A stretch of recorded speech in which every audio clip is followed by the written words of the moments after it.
Hello and welcome to Network. My name is Spumelele Zondi. The Gauteng Education Department is complaining that it hasn't received tablets that were given to high school pupils last year. We tried to find out what could have gone wrong there and why this is the case. We check in with the latest on network operators asking for over-the-top services to be regulated. A question we ask is whether Africa has become dangerous for bloggers as they increasingly get arrested in a few countries. Our discussion is on how easily one can get hacked after South African Sports Minister Fikile Mbalula claimed he has been hacked 3 times on Twitter. Find us on SABC Network on Facebook, Twitter and Instagram. It's newsnetwork@sabc.co.za and email.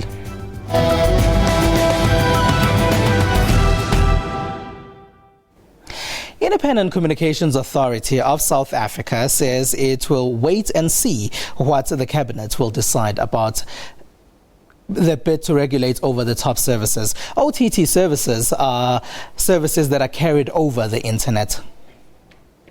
Disruptors like WhatsApp and Skype are bringing low-cost services to users compared to traditional voice or SMS services. This has provoked network providers like Vodacom and MTN to launch an attack on them. The two cell phone giants have approached Cabinet to come up with policies that will ensure the regulation of over-the-top services. The reason why they would want to have regulation over them is because, they're eating their lunch and they're not subject to any kind of regulation. OTT services resulted from innovative measures to connect to the world. Some say instead of fighting them, Vodacom and MTN should come up with similar innovations that will compete in the new world. They're not interested in looking on how to innovate around the voice and voice over IP, so rather they throw legislation at it and keep getting the income from voice. Over time, consumers have complained about the cost of voice calls and SMSing. With these new services, they can choose whether to save on calls and pay for data or continue communicating in the old ways of making phone calls. It should not be up to the operator or the network service provider to dictate to the consumer how they should use their data. So if I buy my data and I decide, for whatever reason, to consume over-the-top services with it, for the operator to then dictate to me as a consumer how I should use my data, it's problematic. As regulator, ICASA says it will wait and see how Cabinet tackles this matter. There's also the issues around the practicalities of imposing regulations over this type of services, because these are global services, technology-driven. If as South Africa we start interfering hastily, we might find that the services just migrate somewhere else, and we do that to the detriment of our consumers here. Morocco is one of the countries in the world that has banned over-the-top services. There are other countries that are engaged in talks about their possible regulation. Gauteng Department of Basic Education is pleading with the 2015 grade 12 pupils to return the tablets that were given last year. About 10,000 tablets are still outstanding. 2015 matric students around Gauteng schools were given tablets last year as study materials. This followed the department's decision to turn most of their classrooms paperless. But the department is facing a challenge this year. Some of the tablets were not returned to them for the class of 2016. We commit not to disadvantage the class of 2016. So as we start rolling out to the class of 2016, every learner will get a device. So in the interim, it will mean that the department will have to bear the cost of getting the replacement units. But we will still try to recover the units from the learner and the parent. At this point, it's very difficult for the department to track the gadgets because of faulty tracking devices. However, they are able to check in the register who has returned the tablets and who has not. The tracking device was not as sophisticated as we had thought. And now we found a way to install new software that's far much more advanced that will enable us to know where these gadgets are. Other challenges the department is facing are tablets that are not clearly marked. They look like any tablets from the store. Right, 4 Twitter Inc. executives are leaving the microblogging website. Here's more. 4 senior Twitter executives are leaving the media company, CEO Jack Dorsey tweeted last Sunday night. Those are the biggest leadership changes since Dorsey's return as chief executive. He struggled to revive the company's growth. When Dorsey came on board, a key part of the book thesis on him coming back to the organization was that he was going to stem the spate of executive departures that had been occurring at the company over the past year and a half. And so we've seen several executives depart since he came on board. And so I think that's a negative. Media head Katie Jacob-Stanton, product head Kevin Well, the head of engineering division Alex Rutter, and human resource head Brian Skip-Shipper will all leave the company, he said. Addressing what he called inaccurate press rumors, Dorsey praised the 4 executives and said he was set to announce their departures. What concerns me is that, number one, Jack Dorsey he's the CEO of 2 companies. One of his companies, Twitter, has just 4 key executives have abandoned the company. So that's going to put a lot more stress on his time and his focus. And so that could be a key issue, I think, for the stock over the next several months. That's one. Number 2, it's still somewhat of a niche platform. It hasn't really gone to the masses, even though close to 1 billion people have signed on to Twitter. Only roughly 700 million of them have not come back. And so user growth, I think, is paramount for the company, for the stock. So they have to fix that. They have to get that working. You have to get people to come back onto the platform and get them engaged. Twitter's stock has fallen nearly 50% since Dorsey's return last year and is now trading below the IPO price. This comes amid concern the company has failed to significantly boost its users base despite a quicker pace of product rollouts under Dorsey. On Sunday night, Jason Toff, who heads Twitter's video streaming service Vine, tweeted that he was also leaving Twitter. He says he'll join Google to work on virtual reality. Dorsey's tweet did not mention him. Right, let's take a look at what's been making technology headlines in the rest of the world.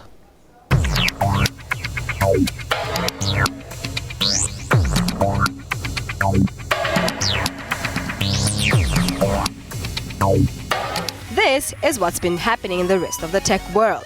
In Israel, an anonymous messaging app called Blindspot, billed as providing a voice to those who are too shy or scared to communicate openly, has set off alarms among parents and politicians who see in it a secret weapon for cyberbullying. I use it a lot. I curse all the people who I hate. And the one I love, I also curse because I can. I don't have the Blindspot app because I think it's a very bad app. People feel free to be anonymous and tell whatever they want, even if it hurts, and I disagree with that.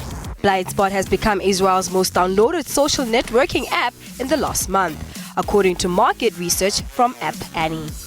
In effort to prevent cyberbullying, the company spokesman David Strauss said that the app offers a block function. A user blocked 3 times by message recipients can no longer use the app with his or her phone number. Now moving on to Silicon Valley.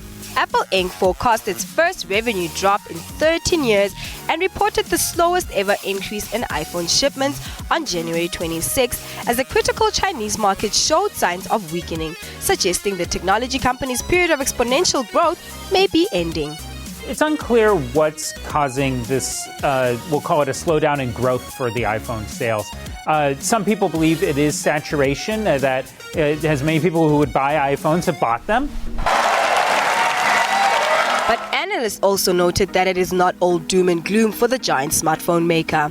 It's worth noting that Apple broadly has been able to get people to pay more for their devices than competing companies. And that's a real indication for Apple, at least, and a lot of its supporters, that it has a lot of legs left in this business. And that even though it may not be growing, it's a multi-billion-dollar company. It's one of the largest in the world, and they're able to command pretty high prices for these phones. Still in the USA. Rihanna released her latest album on Jay-Z's streaming service, Tidal, earlier this week. The long-awaited album Anti was available for free streaming for Tidal subscribers, leaving the rest of Riri's fans in the cold for some time until it was made available on illegal sharing websites. Anti was leaked on Tidal for at least 20 minutes on Wednesday, January 27th, before its official release, which was the day after that.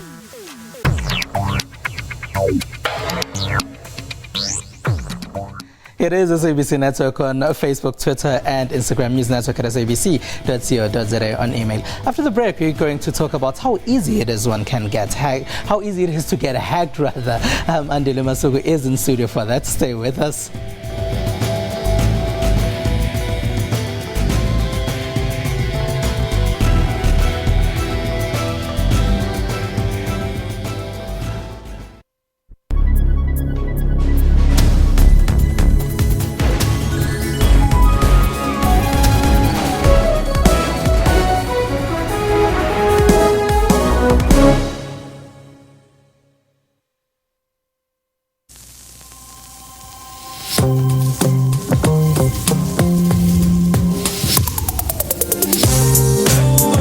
New Castle Milk Stout Chocolate Infused. Savor the moment. The crafted chocolate stout made to be savored responsibly by people over the age of 18. May his soul rest in peace. Amen. Funerals. It's part of the human journey. None of us are spared. In the unfortunate event of death, the last thing your family should have to worry about is money. That is why all clientele funeral plans pay out within 24 hours.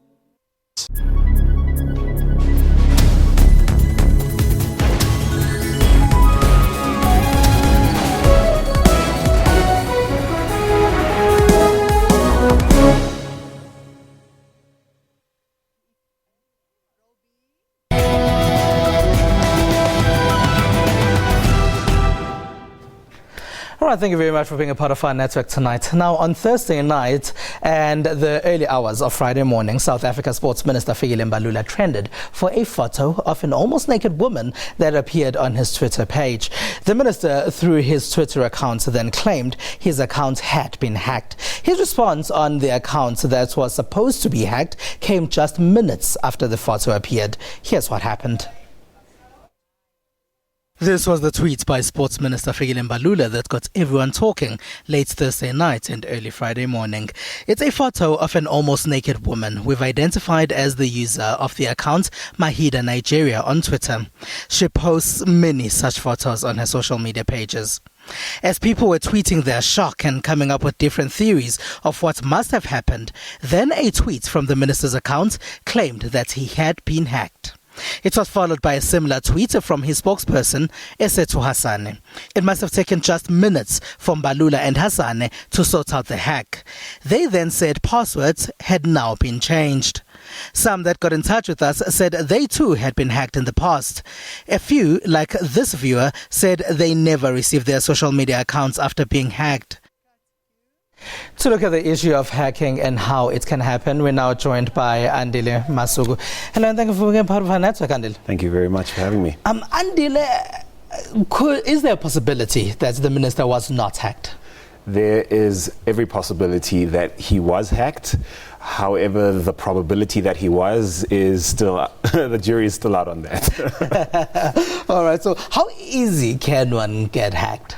Well, I think it depends on the amount of, precautions you've taken to secure your social media accounts. Now, they're basic things you should be doing anyway, like changing your passwords every few months.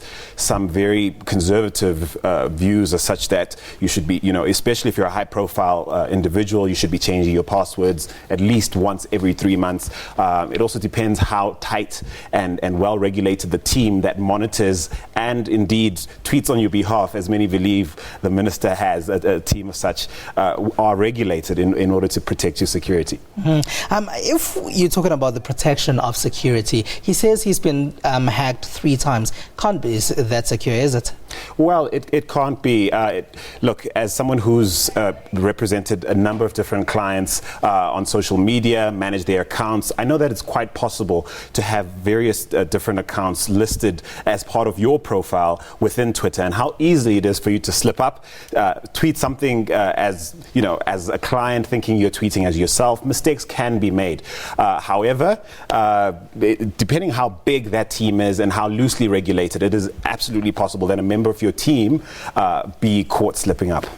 All right, and if you've been hacked, what measures can you take that you secure your account again?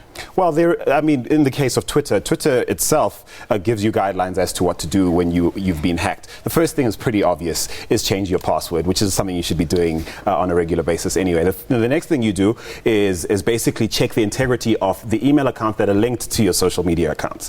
The third thing you can do, and very important, is basically revoke the access of all the third-party apps you might have linked to your social media account. So that's things that help you post, things like Buffer and Hootsuite, but also other social media accounts that might have permission to post in your Twitter account. You need to revoke that access until you're satisfied that the security on, say, Twitter or your Facebook, whatever's been hacked, is in place. Let's talk about that, because a lot of people download apps and they click on links that they probably haven't figured out who they came from. What is problematic with that, with clicking on just about any link? If I send you a link, Andile, and then you click on it without really checking what it's for? Well, the problem with that is when you click on links, in fact, let's start with going into your app store and downloading an app that you think is very helpful and will actually help you do something you couldn't do before. There's usually a terms and conditions tab that asks you to click it, and many people don't read those. And many people don't read that. And what tends to happen is you give an app permission to access other areas of your private life. You give apps permission to post on your behalf, and you don't even realize you're doing it. Then there's the issue of malware, where sometimes something that's represented as great information, an email you've received, and they say click here, and there you go. And what you're doing inherently is allowing third parties to access your private network on your smartphone, your tablet, whatever. And that's something you need to watch very carefully. Look, there are apps out there to help with your security. I mean, there's one, Logdog. It's, I think, available for Android at the moment, that allows you, that basically gives you an update immediately as soon as it senses anything that might even vaguely hint as a malicious breach of your network or your personal social media accounts. We had several viewers who said they had been hacked in the past. Some of them said they didn't get their accounts back. So how quickly can one get their account back if they've been hacked? Well, firstly, to those people, you're not alone, because I've been hacked several times, not on Twitter, however, on Facebook, though.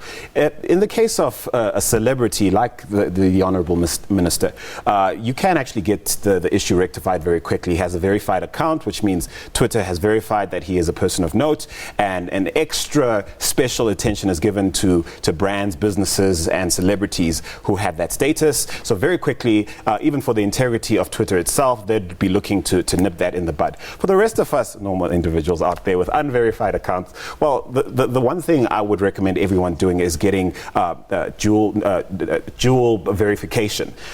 Many times you've entered Twitter or other social media accounts and they give you an indication of, please give us your cell phone number so that we can verify your account in case of hacking. Many of us just, ignore the request. What we're doing inherently is preventing Twitter from helping us protect ourselves. And so you should be doing that on every social media platform you have. But somebody else might think that if you then share your phone number in a space like that, then you're giving a third party permission to call you at any time they want, or SMS you anytime they want. In a country like South Africa, we've been very lucky in this country to have legislation keep up with privacy issues.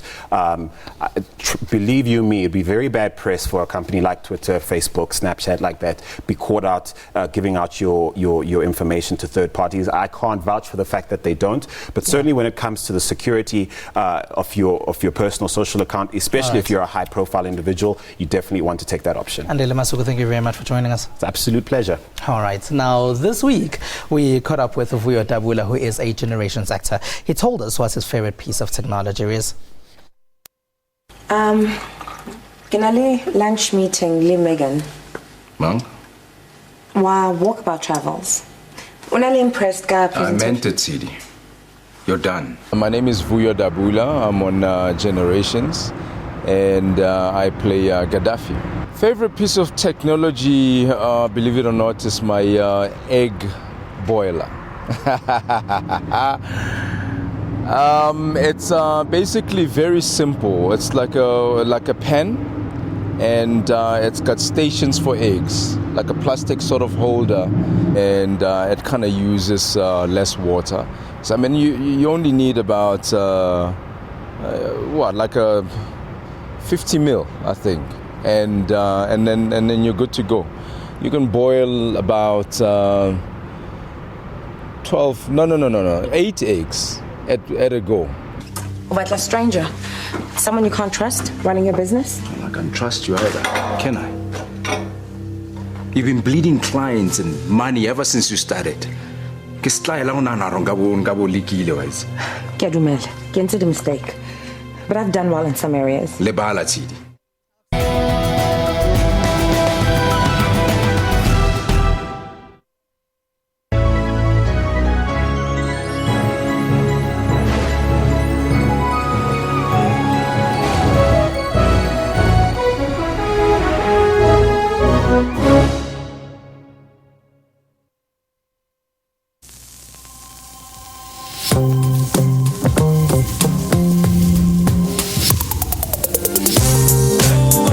New Castle Milk Stout Chocolate Infused. Savor the moment. The crafted chocolate stout made to be savored responsibly by people over the age of 18.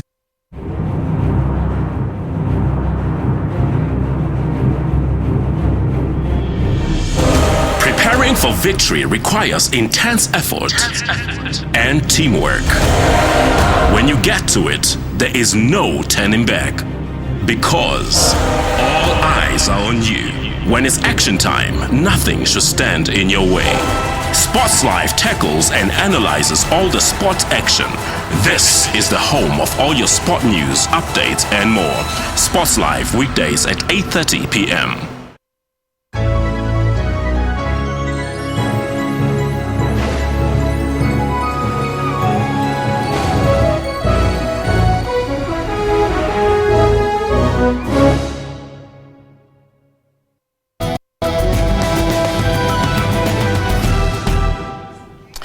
It's SABC Network on Facebook, Twitter and Instagram. Now, the beginning of 2016 saw a lot of events ranging from online racism rants to celebrity deaths. South Africans made sure to Google topics that interest them the most. Let's take a look at some of the top Google trending searches for the month of January. January was a sad month for movie and music lovers all over the world, with the deaths of musician David Bowie and actor Alan Rickman, amongst others. For South Africans, the deaths of the two had special significance if the amount of search terms related to their deaths is any indicator. David Bowie's death dominated search with more than 16 terms in one cluster, including searches on his famous wife Iman's name. Alan Rickman is remembered by South Africans mainly for his role in the Harry Potter movies. Of the 10 search terms related to his death, 4 related to his role as Professor Severus Snape. 2015 metric results also made it on Google's most searched and was joined by Netflix's announcement of its South African launch. Racism made the headlines in January, and both Penny Sparrow and Jowitt's properties hit search trends unsurprisingly. Soccer was once again in the top 10 trending searches, this time with the sad news that Maritzburg United Mondi Gele had passed away in a car accident in the early hours of 17 January. Also appearing in January's search trends were the Rand-dollar exchange rate, ongoing cause for concern since last year, Lionel Messi and his award of the Ballon d'Or, FIFA Player of the Year for the 5th time, beating out rival Cristiano Ronaldo. On the celebrity circuit, the Golden Globe Awards 2016, Leonardo DiCaprio and his latest movie, The Revenant, and Ricky Gervais garnered 12 search terms between them. Let's see what some people have been sharing in social media. Soweto Derby was a popular hashtag this weekend. This as most football lovers were talking about the game between Orlando Pirates and Kaizer Chiefs at FNB Stadium yesterday. The game ended in a 1-1 draw from both sides. Kagiso Rabada was trending yet again. This is for becoming the youngest South African to get 10 wickets in a match. Some, including Sports Minister Fikile Mbalula, were praising him for his impeccable bowling. The Australian Open has been a popular hashtag in social media. That's because South African wheelchair tennis player Lucas Tole and his American partner David Wagner won the quad category at the Australian Open doubles title. South Africans were praising his performance. And we leave you with WhatsApp TV's top 10 funniest viral videos. You can watch more of these on the WhatsApp TV YouTube channel. It's SABC Network on Facebook, Twitter and Instagram. News Network at sabc.co.za on email. From me and the rest of the network team, have a good one.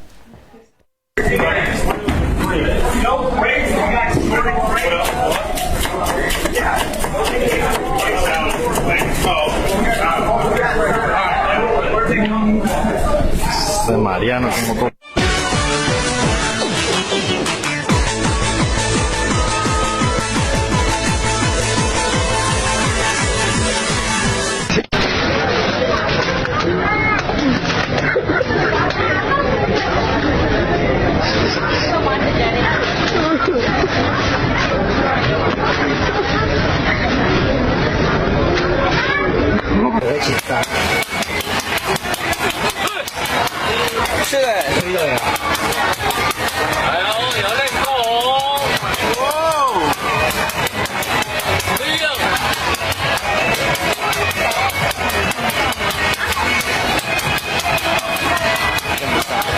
WhatsApp